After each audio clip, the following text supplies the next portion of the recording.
Micro plastics. இப்போ ரீசெண்டாக ஒரு ஸ்டடி வந்திருக்கு, micro plastics in sugar and salt. Micro பிளாஸ்டிக்ஸுங்கிறது ரொம்ப சிறிதான, கண்ணுக்கே தெரியாத அளவுக்கு இருக்கிற ஸ்மால் பிளாஸ்டிக் பார்ட்டிகிள்ஸ். இது வந்து நம்ம சாப்பிட்ற சால்ட், சுகரில் இருக்குங்கிறத நம்ம இப்போ பார்த்துருக்கோம். இது வந்து இந்தியாவில் ஒரு பண்ண ஸ்டடி. எல்லா சால்ட்லேயும் சுகர்லேயும் இருக்குது. ஒரு பர்டிகுலர் பிராண்டுன்னு இல்லை, ஒரு particular kind of salt or sugar அப்படிங்கிறது இல்லை, அனைத்துலேயும் இருக்குது. மைக்ரோ பிளாஸ்டிக் அந்த சைஸ் பார்த்தீங்கன்னா 0.1 millimeter to 5 millimeter சைஸ் வரைக்கும் இருந்திருக்கு. இது வந்து ஃபைபர் இருந்திருக்கு, பெல்லட் ஷேப்பில் இருந்திருக்கு, ஃபிலமெண்ட்டாக இருந்திருக்கு, ஃபில்மாக இருந்திருக்கு.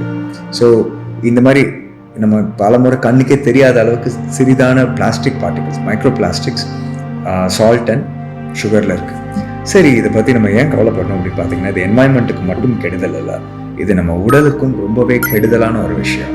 இது நம்ம சுவாசிக்கிற காற்று வழியாக வரலாம், சாப்பிட்ற உணவு வழியாக வரலாம், அண்ட் பல முறையில் உள்ள பேசிக்கலி இருக்குன்ற பாடி.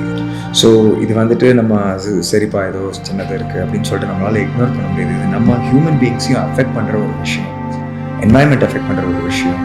அண்ட் நம்ம சாப்பிட்ற எல்லாத்துலேயும் இருக்குது அப்படின்னு ஒரு நியூஸ் வரும்போது we all need to figure out இதுக்கு என்ன பண்ணணும். Researchers, government bodies, common public plastic குறைக்கணுமா, என்ன செய்யணும்?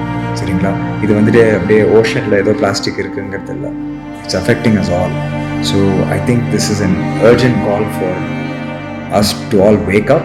நம்ம எல்லாரும் இதற்கு என்ன செய்ய வேண்டும் என்று நம்ம யோசிக்க வேண்டிய ஒரு விஷயம்.